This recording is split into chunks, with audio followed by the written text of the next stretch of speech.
Praise the lord. మన ప్రభుని రక్షకుడు కరుణ సంపన్నుడైన యేసుక్రీస్తు ప్రశస్త నామములో మీ అందరికీ మా హృదయ అంతరాలలోంచి శుభములు వందనాలు తెలియజేస్తున్నాం. అందరూ సంతోషంగా ఉన్నారు కదూ. యేసే జవాబు అనే కార్యక్రమం ద్వారా యేసే మనతో ప్రత్యేకంగా సూటిగా మాట్లాడబోతున్నాడు, అద్భుతం చేయబోతున్నాడు. వినడానికి సిద్ధంగా ఉన్నారు కదూ. యేసే ఈరోజు మనతో మాట్లాడబోతున్నాడు. ఆయన మాట్లాడితే మన నిరాశ నిస్పృహలు తొలగిపోబోతున్నాయి. ఆయన మాట్లాడితే మన జీవితంలో ఆశీర్వాదం కలగబోతున్నది. ఆయన మాట్లాడితే మన జీవితంలో శక్తివంతమైన కార్యములు జరగబోతూ ఉన్నాయి. ఆయన మాట్లాడితే మన నిరాశ నిస్పృహలన్నీ పటాపంచలు కాబోతున్నాయి. ఈ రోజున యేసయ్య సూటిగా మనతో మాట్లాడబోతున్నాడు. మన హృదయంలో ఉన్నటువంటి ప్రతి దుఃఖం, బాధ, యాతన సమస్తం తొలగించబోతున్నాడు ఆయన. జాగ్రత్తగా మనం వింటాం. లోక వార్తలు విన్నప్పుడు, మనుషుల వార్తలు విన్నప్పుడు లేనటువంటి వేదనలు కూడా మనకు వచ్చి పడతాయి. ఈ లోకల్ పేపర్ చూసినా, న్యూస్ ఛానల్ చూసినా గుండె బరువెక్కిపోతుంది ఒక్కొక్క వార్త విన్నప్పుడు. కానీ శుభవార్త, క్రీస్తు వార్త విన్నప్పుడు దప్పిగొన్న వానికి చల్లని నీళ్ళు ఎట్లుంటుందో అలాగే ఉంటుంది, అలాగే ఆస్వాదకరంగా ఉంటుంది. ఈరోజు మనము దప్పిక తీర్చుకోబోతున్నాం దేవుని మాటను బట్టి, తృప్తి పరచబడబోతున్నాం దేవుని మాటను బట్టి. దేవుడు అద్భుతాలు చేయబోతున్నాడు. తల వంచి ప్రార్థన చేసుకుంటాం. అందరికీ కూడా ఒక చిన్న ప్రార్థన చేసుకుంటాం. Lord Jesus Christ of Nazareth, Lord, we bless your name, magnify your name, Lord. Hallelujah, hallelujah. పరిశుద్ధాత్మ దేవ మిమ్మల్ని ఆరాధిస్తున్నాం, స్తుతిస్తున్నాం. యేసు మిమ్మల్ని స్తుతిస్తున్నాం, ఘనపరుస్తున్నాం. మా మధ్యలో సంచరించమని, అద్భుతాలు చేయడం దిగి రమ్మని, ఆశ్చర్యకాలు చేయడం దిగి రమ్మని మీ కాళ్ళు పట్టుకొని బతిలాడుతున్నాం. సమాధానంతో నింపమని అడుగుతున్నాము తండ్రి. అభిషేకముతో నింపండి ప్రభువా, ఆశీర్వాదముతో నింపండి ప్రభువా, క్షేమముతో నింపండి ప్రభువా. మీ దయా దాక్షిణ్యత నింపి నడిపించి బలప సాయం చేయండి. అద్భుతం చేయమని అడుగుతున్నాము తండ్రి. ప్రభా, మీ ప్రజల హృదయాంతరంగంతో మాట్లాడండి తండ్రి. వారి ముఖములు వెలుగును గాక తండ్రి. ప్రతి అవమానము కొట్టివేయబడును గాక, ప్రతి రోదన కొట్టివేయబడును గాక. మీ దయ దిగి వచ్చును గాక తండ్రి. మీ ఆదరణ దిగి వచ్చును గాక తండ్రి. మీ క్షేమము దిగి వచ్చును గాక తండ్రి. మీ కృపలో దయలో కట్టి స్థాపించి నడిపించి బలపరచమని, అద్భుతం చేయమని, ఆశ్చర్య కార్యం చేయమని, సహాయము చేయమని, నడిపించమని యేసుక్రీస్తు శక్తి కలిగిన నామములు అడిగి వేడుకొంచున్నాము తండ్రి. ఆమేన్, ఆమేన్, ఆమేన్, ఆమేన్. బైబిల్ నుంచి ఒక వాక్యాన్ని చదువుకుంటాం. దయచేసి అందరూ బైబిల్ తీయండి. ఈ రోజున ఒక మంచి వార్త మనం చదువుకుంటాం. ఫిలిప్పీయులకు రాసిన పత్రిక 4వ అధ్యాయం 11వ వచనం. నాకు కొదువ కలిగినందున నేను ఈలాగు చెప్పుటలేదు, నేనే స్థితిలో ఉన్నను ఆ స్థితిలో సంతృప్తి కలిగి నేర్చుకొని ఉన్నాను. చెబుతున్నాను ఇక్కడ, నేర్చుకుంటున్నాను. కొంతమంది స్విమ్మింగ్ నేర్చుకుంటారు ఒక స్టార్ కావాలని, కొంతమంది యాక్టింగ్ నేర్చుకుంటారు వాళ్ళు కూడా స్టార్ కావాలని కదా. కొంతమంది మనసులో నడవటం నేర్చుకుంటారు శిఖరాలు ఎక్కాలని, వాళ్ళు కూడా ఒక గొప్ప గిన్నిస్ బుక్ ఆఫ్ రికార్డులో వాళ్ళ పేరు నమోదు చేసుకోవాలని. ప్రతి మనిషి కొన్ని నేర్చుకుంటున్నాడు ప్రతిరోజు. కొంతమంది మ్యూజిక్ నేర్చుకుంటున్నారు, కొంతమంది సంగీతం పాటలు నేర్చుకుంటున్నారు, అనేక మంది వాగ్దాటిని నేర్చుకుంటూ ఉన్నారు. వీళ్ళంతా ఎందుకు అంటే, దేవుని బట్టి ఎందుకు నేర్చుకుంటున్నారంటే తన జీవితాన్ని ఒక ఉన్నతమైన శిఖరమే తీసుకొని పోవడానికి, తనకంటూ ఒక హై ప్రొఫైల్ సృష్టించుకోవడానికి కదా. ఇక్కడైతే మరి పౌలు అంటున్నాడు, నేను ఏ స్థితిలోనైనా ఉండటం నేర్చుకుంటున్నాను. కొంతమంది హయ్యర్ లెవెల్కి వెళ్ళాలని ఆలోచిస్తూ నేర్చుకుంటూ ఉంటారు. ఇక్కడ నేను అంటున్నాడు, నాకు ఏ స్థితి వచ్చినా సరే, ఎటువంటి స్థితిలో నేను ఉన్నా సరే నేర్చుకుంటున్నాను. ఎందుకు అంటే అనేక ఆత్మలను ప్రభు కోసం సంపాదించాలని. ఆయా స్థితిలో ఉన్న ప్రజల వద్దకు వెళ్ళి వాళ్ళలాగా బ్రతకడం నేర్చుకొని, వాళ్ళతో పాటు కలిసి ఉండడం నేర్చుకొని నేను వాళ్ళని సంపాదించుకోవాలనుకుంటున్నాను ప్రభు కోసం. ప్రైజ్ ది లార్డ్, హల్లెలూయా. నిజంగా ఒక ఉన్నతమైన స్థితిలో ఉన్న వ్యక్తి కింద స్థితిలో బ్రతకడం చాలా కష్టం, చాలా భయంకర పరిస్థితి అది. కానీ ఆయన అంటున్నాడు, నేర్చుకుంటున్నాను నేను బ్రతకడం ఎట్లాగో. బైబిల్లో ఒక సన్నివేశం ఉంది, చూపిస్తాను మీకు. చూడండి ఇక్కడ అపోస్తలుల కార్యములు 18వ అధ్యాయంలో ఒక సన్నివేశం మీకు చదివి వినిపిస్తాను. చూడండి, 18వ అధ్యాయం 1వ వచనం చదువుకుంటాం. అటు తర్వాత పౌలు ఏథెన్స్ బయలుదేరి కొరింథునకు వచ్చి పొంతు వంశీయుడైన అకుల అను ఒక యూదుని, అతని భార్య అయిన ప్రిస్కిలను కనుగొని వారి యొద్దకు వెళ్ళెను. యూదులందరూ రోమా విడిచి వెళ్ళిపోవాలని క్లౌదియా చక్రవర్తి ఆజ్ఞాపించినందున వారు ఇటలీ నుండి క్రొత్తగా వచ్చిన వారు వృత్తికి డేరాలు కుట్టువారు. పౌలు అదే వృత్తి గలవాడు. జాగ్రత్తగా వినాలి. పౌలు అదే వృత్తి గలవాడు గనుక వారితో కాపురం ఉండెను. వారు కలిసి పనిచేయుచుండిరి. అతడు ప్రతి విశ్రాంతి దినమున సమాజ మందిరములలో తర్కించుచు యూదులను గ్రీసు దేశస్థులను ఒప్పించుచు ఉండెను. ఇక్కడ పౌలు ఏం చేస్తున్నాడు అంటే, చెప్పండి ఏం చేస్తున్నాడు అంటే, డేరాలు గుడుతున్నాడు. అసలు ఈయన డేరాలు గుట్టే పని చేస్తున్నప్పుడు అనిపిస్తుంది నాకు, అసలు డేరాలు గుట్టాల్సినంత అవసరం ఏంటి? ఆయన ఎంత హై ప్రొఫైల్ కలిగినటువంటి ఒక వ్యక్తి. ఆయన రోమా సైన్యాధ్యక్షుడై, బెన్యామీను గోత్రికుడై, బెన్యామీను గోత్రం అంటే చాలా అద్భుతమైనటువంటి, చాలా హై క్యాస్ట్ అని చెప్పాలి. అంత మరి గొప్ప గోత్రికుడై ఉండి, తర్వాత మరి సన్హెడ్రిన్ సభలో ఉన్నటువంటి ఒక పార్లమెంట్ లాంటి సభలో అధ్యక్షుడు ఉన్నటువంటి ఈ వ్యక్తి దేవుని కోసం తనను సమర్పించుకొని దేవుని కోసం బ్రతకడానికి వచ్చి ఒక చోట డేరాలు గుట్టుకుంటూ, ఆ డేరాలు గుట్టేటువంటి వాళ్ళ దగ్గర సువార్త చేస్తూ ఉన్నాడు, వాళ్ళందరినీ కాపాడడానికి. సో దేవుని బిడ్డ తన పని తను చేసుకుంటూ ఆ పనిలో ఉన్నటువంటి వాళ్ళందరికీ సువార్త చెప్తూ ఉన్నాడు, వాళ్ళని రక్షించాలనే ఉద్దేశంతో. నిజంగా ఆ డేరాలు అమ్మేటప్పుడు ఎట్లుంటుంది పరిస్థితి అంటే, కొంతమంది వస్తారు, వచ్చేసి డేరా ఎంతయ్యా అంటారు. 50 రూపాయలు అన్నాం అనుకో, 50 రూపాయలా, పక్కన ఎంత, 40 రూపాయలే, నీకంటే బాగా కుట్టారు, అది అసలు ఈ కుట్టడం రావట్లేదు, నీ డేరా బాగలేదు అని చెప్పేసి వెళ్ళిపోతారు. మళ్ళీ ఏమయ్యా అంత రేట్ ఎక్కువ అంటారు. సో ఈ విధంగా రకరకాలుగా బేరమాడి విసిగిచ్చి తీసుకొని వెళ్ళిపోతుంటారు కదా కొన్నిసార్లు, మనకు తెలిసి విషయాలన్నీ కూడా. సో ఇంత గొప్ప వ్యక్తి అయి ఉండి కూడా ఈయన మరి ఆ యొక్క విసుగుదలలో సాయంత్రం వచ్చే కొన్ని డేరాలు అమ్ముడు పోవు, కొన్ని అన్సీజన్ ఉంటుంది. ఎండాకాలం ఏమో డేరాలు కొనరు, వర్షాకాలం కొనుక్కుంటారు బాగా కదా. సో కొన్ని సీజన్స్ ఉంటాయి, అన్సీజన్స్ ఉంటాయి. కొన్నిసార్లు డబ్బులు బాగా వస్తాయి, కొన్నిసార్లు డబ్బులు రావు. అయితే ఇటువంటి క్లిష్ట పరిస్థితుల్లో ప్రజలతో వాగ్వివాదం చేస్తూ, బేరాలు ఆడుతూ, నిజంగా వాటిని కుట్టి అమ్మాలి, కష్టపడి తీసుకొస్తే వాడు ఇంతేనా, దీనికి ఎంత డబ్బులు ఇవ్వాలా అని మాట్లాడుతుంటే వాటిని సహిస్తూ బాధను భరిస్తూ వాటిని అమ్మి డబ్బులు తీసుకొని పరిచయం చేయాలి. నేను అనుకుంటున్నాను, అంత హై ర్యాంకులు ఉన్న ఒక వ్యక్తి కిందికి దిగి ఈ సేవ చేయాలంటే, ఈ పని చేయాలంటే ఎండలో కూర్చొని కస్టమర్లు వచ్చేదాకా కాసుకొని కూర్చొని, వాళ్ళు వచ్చిందాకా వాళ్ళని ఒప్పించి మరి దాన్ని అమ్మి తీసుకోవడం ఎంత కష్టమో, ఎంత బాధో. మామూలుగా అలవాటు అడిగితే చేసుకుంటారు, కానీ ఇతనికి అలవాటు లేని పని అది. కానీ ఆయన అంటున్నాడు, నేను నేర్చుకుంటున్నాను. ప్రైజ్ ద లార్డ్, హల్లెలూయా. ఎందుకు నేర్చుకుంటున్నాడు? వాళ్ళలాగా బ్రతకడానికి ఆయన ఎందుకు ఆ దీనస్థితిలో బ్రతకడానికి ఇష్టపడుతున్నాడు? ఎందుకు ఆ దీనస్థితిలో ఉండడానికి ఇష్టపడుతున్నాడు అంటే ఒకటే మాట, నేను నా దేవుని రాజ్యాన్ని కట్టడానికి, అక్కడ ప్రజలను సంరక్షించడానికి, వాళ్ళలో ఒకనిగా నేను మార్చబడి, ఒకనిగా ఉండి, ఎవరికి నేను ఆటంకంగా ఉండకుండా, ఎవరికి నేను మరి భారంగా ఉండకుండా నేను ఈ యొక్క పని చేస్తున్నానని చెప్తూ ఉన్నాడు. సో ప్రియ దేవుని బిడ్డ, నిజంగా సేవ చేసేటప్పుడు మనకి అన్నీ కలిసి ఉంటే, అన్నీ బాగుంటే చాలా సంతోషించాలనిపిస్తుంది. ఏది తక్కువైనా నాకే లేదు, నేను ఇతరులకి ఏం బోధించగలను, నేనే డేరాలు గుట్టుకుంటున్నాను, నేను ఎలా ప్రసంగం చేయగలను, అసలు ఎలా నేను దేవుని వద్దకు వెళ్ళగలను, ఎలా చేయగలను. ప్రజలు కూడా ఏమంటారంటే, నీకే గతి లేదు, నువ్వు మాకేం చెప్తావు, నీ దేవుడు నిన్నే ఆశీర్వదించలేదు, మమ్మల్ని ఎలా ఆశీర్వదిస్తాడు కదా. నీ దేవుడు గొప్పోడైతే, ఇంత గొప్ప ప్రొఫైల్ గల దేవుడు అయితే, ఎంత గొప్ప అద్భుతమైన దేవుడు అయితే నీకెందుకు ఈ దీనస్థితిలో ఉంచాడు, నీకెందుకు ఈ దరిద్రం ఇచ్చాడు అని అందరూ అడుగుతూ ఉంటే ఏం చెప్పాలో అర్థం కాదు. కొన్నిసార్లు మనం చాలాసార్లు అంటాం, ప్రభువా నన్ను ఆశీర్వదించయ్యా, ఆ తర్వాత నీ వాక్యం చెప్తానయ్యా, నాకే లేకుండా నీ గురించి ఎలా చెప్పగలనయ్యా, నా జీవితమే సరి లేకుండా నీ గురించి ఎలా ప్రకటించగలనయ్యా అని చెప్పి చాలాసార్లు అంటూ ఉంటాం కదా. కానీ ఈయన అంటున్నాడు, నేను నేర్చుకుంటున్నాను. ప్రతి పరిస్థితి, మరి ఆ చిన్న ఉద్యోగం ఎలా చేయాలో, ఆ చిన్న డెరలు కుట్టేటువంటి ఆ బిజినెస్ ఎలా కొనసాగించాలో అని చెప్పేసి, అంతేకాదు అక్కడ ఉన్నటువంటి అకులా ప్రిస్కిలను కనుగొని, వారికి ఉన్నటువంటి ఆ కృపను కనుగొని ఏం చేస్తున్నాడంట, వారితో పాటు కలిసి కాపురం ఉండి, వారితో పాటు కలిసి ఆ ఇంట్లో సువార్త చెప్తూ, ప్రతి విశ్రాంతి దినం వెళ్ళి తర్కిస్తూ, గ్రీకులు అంటే మంచి జ్ఞానులు, తత్వవేత్తలు ఉంటారు వాటిలో, అరిస్టాటిల్ లాంటి వాళ్ళు కదా, వీళ్ళందరూ కూడా ఎక్కడి నుంచి వచ్చారు, గ్రీకులోంచి వచ్చారు వాళ్ళందరూ కూడా. సోక్రటీస్ లాంటి వాళ్ళు, వీళ్ళందరూ గ్రీకు సామ్రాజ్యం వచ్చినటువంటి వాళ్ళు. సో వాళ్ళతో వాదించడం అంటే మామూలు పని కదా. అసలు వాళ్ళతో వాదన పెట్టుకోవడం అంటే వాళ్ళకి చాలా జ్ఞానం తెలుసు. అసలు ఆ రోజుల్లోనే జ్ఞానం అంటే అక్కడి నుంచే వచ్చింది అనుకోవాలి. సో అంత జ్ఞానంతోటి అక్కడ ప్రజలతోటి ఆయన డిస్కషన్ చేస్తూ, వాళ్ళని ఒప్పిస్తూ, ఏసే నిజమైన దేవుడని, ఏసే క్రీస్తని, మెస్సయ్యా అని ఒప్పిస్తూ ఉంటున్నాడు. పగలంతా ఈ పనిలో ఉంటాడు. మరి ఆ విశ్రాంతిని వచ్చిందంటే ఎప్పుడు ప్రిపేర్ అవుతాడో తెలియదు, ఎప్పుడు ప్రార్థన చేస్తాడో తెలియదు. దేవుని బిడ్డ మొత్తానికి వెళ్ళి వాళ్ళని ఒప్పిస్తున్నాడు, వాళ్ళతో మాట్లాడుతున్నాడు, డిస్కషన్ చేస్తున్నాడు. అక్కడ దేవుని రాజ్యాన్ని విస్తరింపజేస్తూ ఉన్నాడు. ఒకటి చూస్తేనే లో లెవెల్, ఇంకోటి చూస్తేనే హై లెవెల్. ఈ రెండింటిని ఎలా మెయింటైన్ చేయాలి?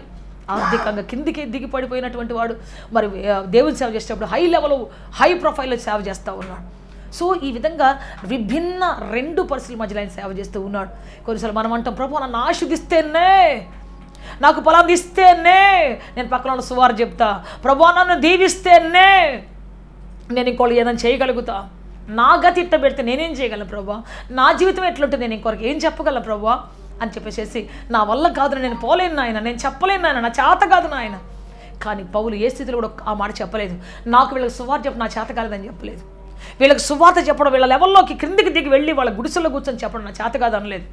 ఒకసారి సముద్ర తీరంలో కూర్చొని ఉన్నారు, అందరూ సముద్రాన్ని ఆస్వాదిస్తూ ఉంటే ఆ సముద్ర తీరంలో ఈయన మాత్రం ఆరాధన చేస్తూ ఉన్నాడు. అక్కడికి వచ్చిన కొంతమందికి సువార్త చెప్తా ఉన్నాడు, ఇదిగో యేసు నిజమైన దేవుడు, రక్షకుడు అని చెప్పేసి వాళ్ళతో మాట్లాడుతూ ఉంటే అక్కడ ఒక ఆమె హృదయం తెరవబడింది, లుదియా అని ఒక ఆమె హృదయం తెరవబడింది. ఆమె నేరుగా ఇంటికి తీసుకొని పోయి అంటుంది, అయ్యా మా ఇంటికి రండి అయ్యా, వచ్చి భోజనం చేయండి అయ్యా. వాళ్ళ ఇంట్లో సంఘాన్ని ఆరంభించాడు దేవుడు. సో ప్రియ దేవుని బట్టి ఎక్కడికి వెళ్ళినా సిగ్గుపడకుండా ఆయన ఒకటే మాట అంటాడు, సువార్తను గురించి నేను సిగ్గుపడేవాడిని కాదు. ఒక భిక్షగాడికి చెప్పాలన్నా, ఒక అడుక్కు తినోడు చెప్పాలన్నా, ఒక కుష్ఠరోగికి చెప్పాలన్నా, ఒక దెయ్యం పట్టినోడు చెప్పాలన్నా, లేకపోతే ఒక హై లెవెల్ ఉన్న వ్యక్తికి చెప్పాలన్నా, అన్ని స్థితుల్లో వాళ్ళ స్టాండర్డ్కి తగినట్టుగా, వాళ్ళ యొక్క స్థితిగతులు తగినట్టుగా, ఒక సైన్యాధిపతికి వాక్యం చెప్పాలంటే ఆ స్టాండర్డ్ వేరు, ఒక భిక్షగాడికి వాక్యం చెప్పాలంటే ఆ స్టాండర్డ్ వేరు, ఒక కూలివాడికి వాక్యం చెప్పాలంటే ఆ స్టాండర్డ్ వేరు. వాళ్ళ భాషలో చెప్తే వాళ్ళకి అర్థమవుతుంది. అందుకని నేను ఏం చేస్తున్నాడంటే, డేరాలు కుడుతూ వాళ్ళ మైండ్ సెట్ ఎట్లుంటుందో, వాళ్ళ కష్టం ఎట్లుంటుందో, వాళ్ళ పని చేసేటప్పుడు ఆ విసుగుదల ఎట్లుంటుందో అన్నీ చూసి నేర్చుకొని ఆ లెవెల్లో వాళ్ళకి వాక్యం చెప్తున్నాడు. ప్రైజ్ ద లార్డ్, హల్లెలూయా హల్లెలూయా. ఊరికే పోయి సూటు బూటేసుకొని చెప్తే మనకేం అర్థం కాదు. నీకేం తెలుసా మా కష్టాలు అంటాడు. కానీ ఆ కష్టాలు పడి కష్టాలలో నుండి వాక్యం చెప్తా ఉన్నాడు, శ్రమల నుంచి వాక్యం చెప్తా ఉన్నాడు. నిజంగా అనుభవించిన వాళ్ళకే తెలుస్తుంది ఆ బాధ ఎంతో. అందుకే బాధను అనుభవిస్తూ, కష్టాన్ని అనుభవిస్తూ దేవుని వాక్యం చెప్పాలని ఆశపడుతూ ఉన్నాడు. అందుకే ప్రియ దేవుని బట్టి ఈ రోజున ఎదుటి వారి కష్టాలు తెలియాలంటే ఒక ఆయన అంటాడు, నా షూలో నడువన్నా నా కష్టం నీకు తెలుస్తుంది.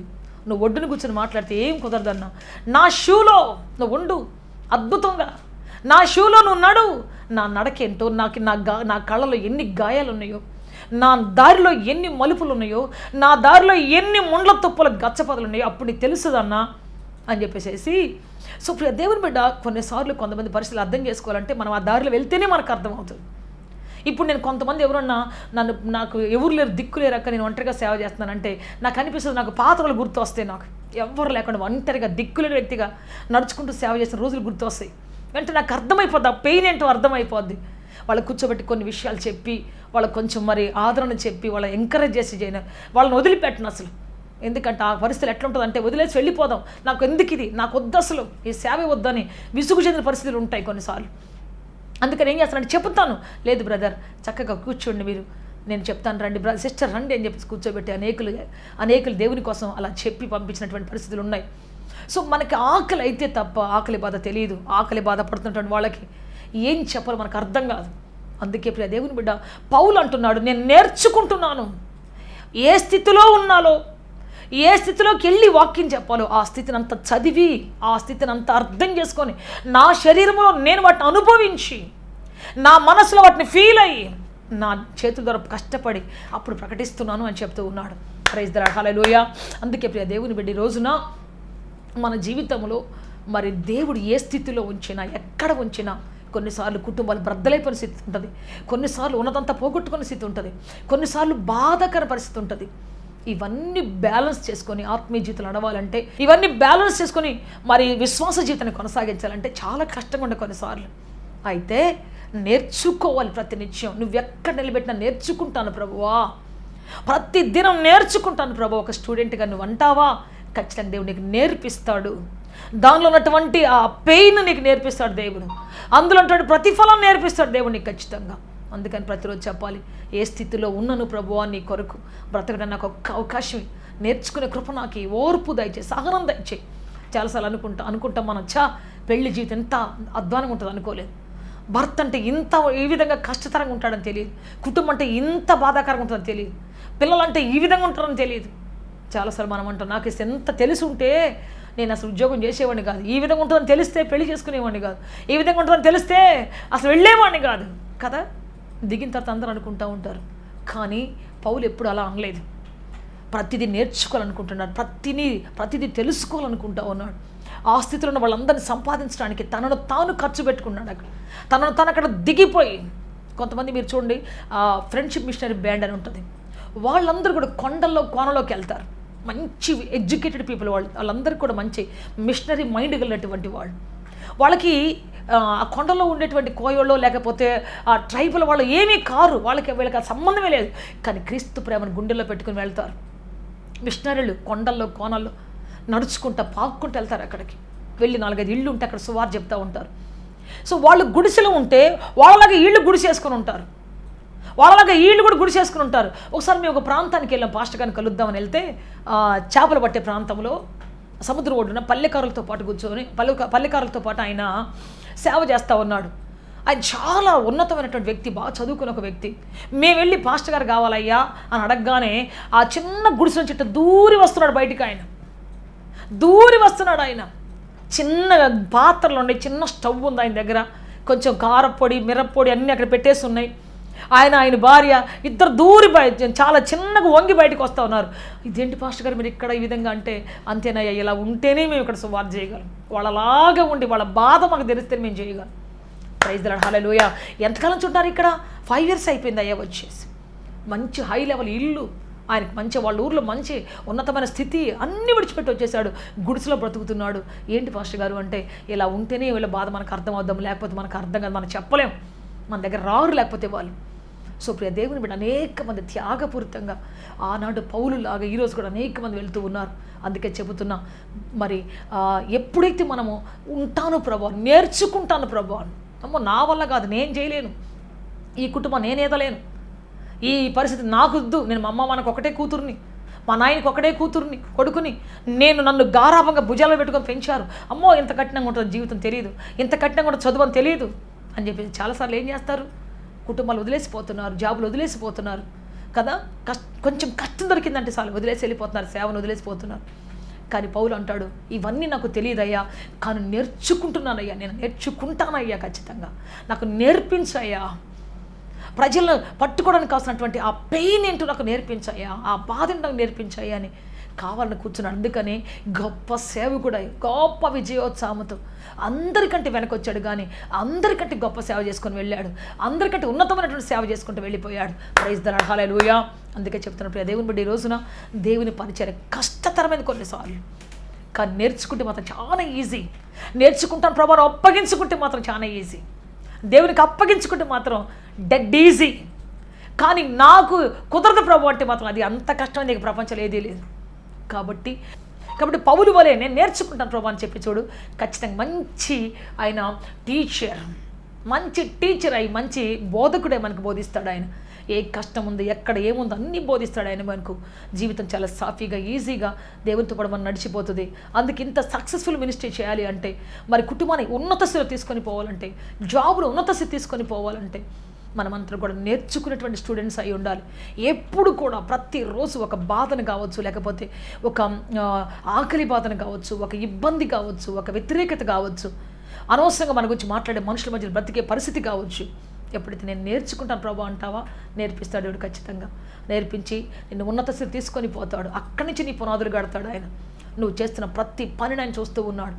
అందుకే అందరికంటే గొప్ప సేవ చేశాడు, అందరికంటే ఎక్కువ మందిని సంపాదించాడు. అనేక దేశాల్లో మిషనరీగా పరిచయం చేసుకుంటూ వెళ్ళిపోయాడు ఆయన. సంఘాలు కట్టి ఇచ్చి వెళ్ళిపోయాడు ఆయన. సో అందుకే దేవుడు ఈరోజు మన జీవితంలో మనం ఒక గొప్ప సేవకులుగా, లేకపోతే ఒక గొప్ప బిజినెస్ మ్యాన్గా, లేకపోతే ఒక గొప్ప పరిచారకుడుగా, ఒక గొప్ప మరి జాబ్ హోల్డర్గా మన జీవితం మారాలి. ఒక మంచి భార్యగా, భర్తగా మనం ఉండాలంటే నేర్చుకోవాలి. ప్రతిరోజు మన చుట్టూ ఉన్న ప్రజలు పైకి కనపడుతున్న మంచోళ్ళు కాకపోవచ్చు, పైకి కనపడుతున్న స్మార్ట్ కాకపోవచ్చు, కానీ నేర్చుకుంటే ఇష్టపడితే దేవుడు నేర్పిస్తాడు. వారి మధ్యలో బ్రతకడానికి దేవుడు కృపను అనుగ్రహిస్తాడు. ప్రైజ్ ది లార్డ్, హల్లెలూయా. నేనున్న ఏరియాలో మొదట ఉండటం అంటే చాలా కష్టం నాకు. అసలు వాళ్ళని చూస్తే భయం వేసిపోయినట్టు అయిపోయేది. దేవుడా ఇక్కడ ఉన్నానండి నేను, కానీ దేవుడిని అడిగా నేర్పునాయన, నాకు నేర్చుకున్నాను. ఇప్పుడు హ్యాపీగా అదే ప్రజల మధ్యలో బ్రతుకుతూ ఉన్నాను, అదే ప్రజల మధ్యలో సంతోషంగా పరిచయం చేయగలుగుతున్నాను. ప్రైజ్ ది లార్డ్, హల్లెలూయా. అందుకే మనం అడగాలి, ప్రభువా నాకు నేర్పించు అని. ఈయన అంటున్నాడు, నేను నేర్చుకుంటున్నాను, నువ్వు కూడా నేర్చుకో. కుటుంబాన్ని ఎలా కట్టుకోవాలో నువ్వు కూడా నేర్చుకో, జీవితాన్ని ఎలా ఈదుకుంటూ వెళ్ళాలో నువ్వు కూడా నేర్చుకో, దేవుని పని ఎలా చేయాలో. నీ జీవితంలో మరి ఓడిపోయిన కుటుంబాన్ని లేకపోతే ఓడిపోయిన జీవితాన్ని ఎలా పైకి తీసుకురావాలో నేర్చుకుందాం. దేవుడు మనల్ని నడిపించబోతున్నాడు. ప్రార్థన చేసుకుంటాం అందరు తలలో వంచి. లార్డ్ జీసస్, హల్లెలూయా. పరిశుద్ధాత్మ దేవ, మిమ్మల్ని ఆరాధిస్తాం, స్తుతిస్తున్నాం. మీకు మహిమ ఘనత ప్రభావములు ఆరోపిస్తున్నాం. పనిలో గొప్ప తండ్రి, దిగి రమ్మని మీ కాళ్ళు పట్టుకొని బతిమలాడుతున్నాం.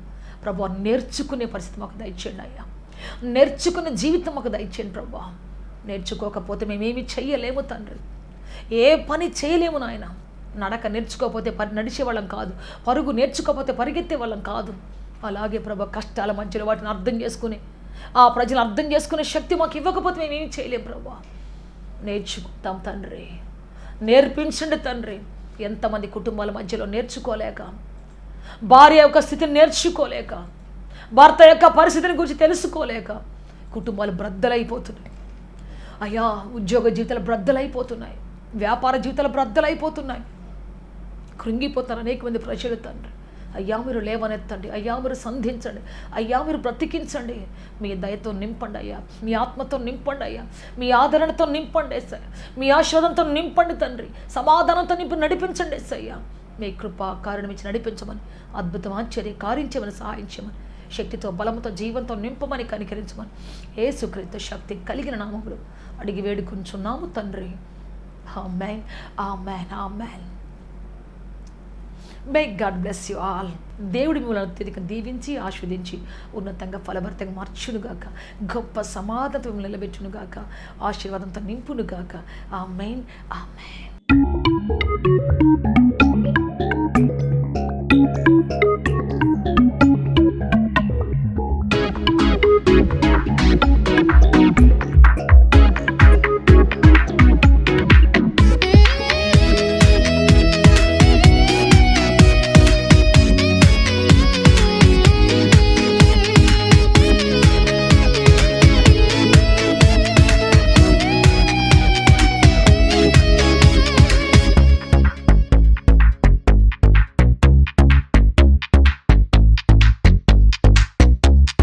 పరిశుద్ధాత్మ గాలి వీచుచున్నది, పరలోకమే దిగుచున్నది.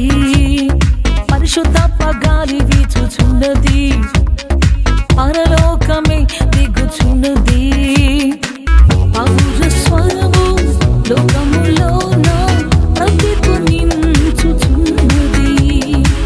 పౌర స్వరము లోకములోన ప్రతిధ్వనించుచున్నది.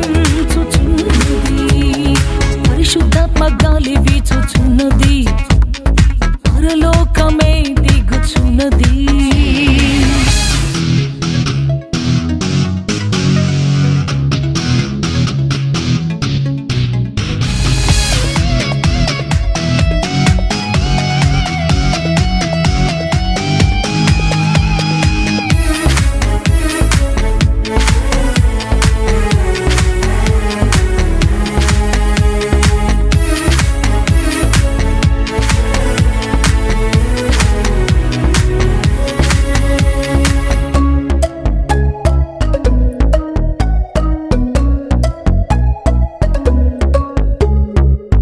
ఆత్మస్వరము అరణ్యమును కదిలించుచున్నది.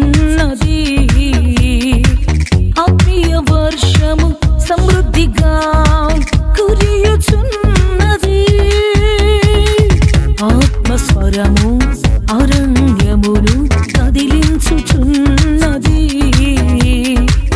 ఆత్మీయ వర్షము సమృద్ధిగా కురియుచున్నది. కస్తూరి పుష్పపు సువాసనగా లెబానోను సౌందర్యముగా, కస్తూరి పుష్పపు సువాసనగా లెబానోను సౌందర్యముగా మార్చుచు తీర్చుచు అలంకరించుచున్నది.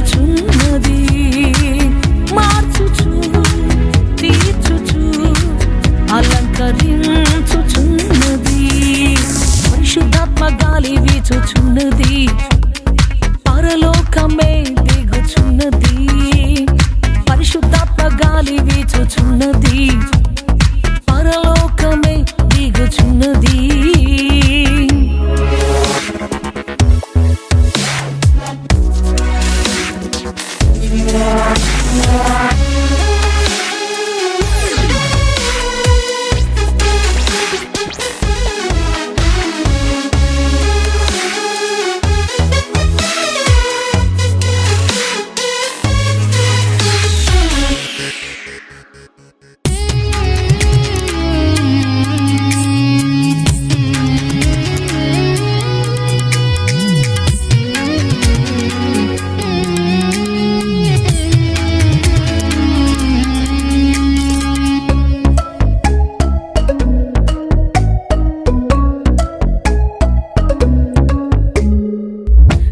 ఆత్మస్వరము ప్రాకారములను పడద్రోయుచున్నది. వాగ్దాన దేశపు గవిని విరిపించుచున్నది. ఆత్మస్వరము ప్రాకారములను పడద్రోయుచున్నది. వాగ్దాన దేశపు గవిని విరిపించుచున్నది. పాలు తేనెల సమృద్ధితోన మంచి గోధుమ సారముతోన, పాలు తేనెల సమృద్ధితోన మంచి గోధుమ సారముతోన నింపుచు పంపుచు దీవించుచున్నది. నింపుచు పంపుచు దీవించుచున్నది. పరిశుద్ధాత్మ గాలి వీచుచున్నది. పరలోకమే దిగుచున్నది. పరిశుద్ధాత్మ గాలి వీచుచున్నది. పరలోకమే దిగుచున్నది.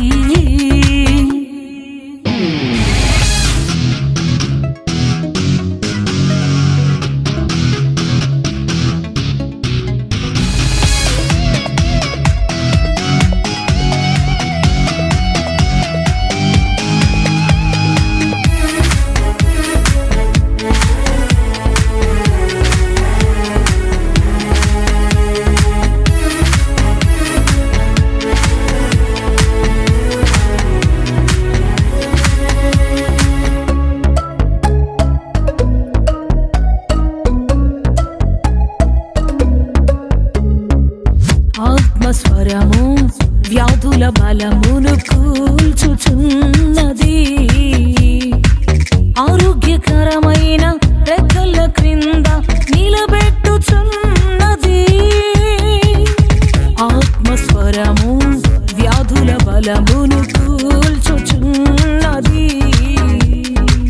ఆరోగ్యకరమైన రెక్కల క్రింద నిలబెట్టుచున్నది. ఎండిన ఎముకలు జీవముతోను మహాసైన్యపు బలముతోను, ఎండిన ఎముకలు జీవముతోను మహాసైన్యపు బలముతోను నింపుచు పంపుచు నిలబెట్టుచున్నది.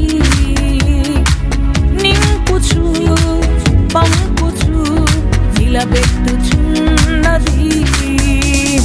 పరిశుద్ధాత్మ గాలి వీచుచున్నది. పరలోకమే దిగుచున్నది. పరిశుద్ధాత్మ గాలి వీచుచున్నది. పరలోకమే దిగుచున్నది. పౌర స్వరము లోకములోన ప్రతిధ్వనించుచున్నది. పౌర స్వరము లోకములోన ప్రతిధ్వనించుచున్నది. పరిశుద్ధాత్మ గాలి వీచుచున్నది. పరలోకమే దిగుచున్నది. ఆత్మతో సత్యముతో ఆరాధించాలని ఆశిస్తున్నారా? యేసయ్యను గూర్చి మరింత లోతుగా తెలుసుకోవాలని అన్వేషిస్తున్నారా? శ్రమల, వేదనల, గొడ్రాలితనమా, నిరుద్యోగమా, ఓటమియా, సమస్య ఏదైనా జవాబు మాత్రం యేసులోనే. మీ సమస్యల కొరకు ప్రార్థించుటకు మా ప్రేయర్ టవర్ ద్వారములు ఎల్లవేళలా తెరవబడే ఉంటాయి. వివరములకు మా చిరునామా హోలీ ప్యారడైజ్, KH వాడ, నవాబ్పేట, నెల్లూరు, ఆంధ్రప్రదేశ్, ఇండియా. మా ఫోన్ నంబర్లు 9247807631 మరియు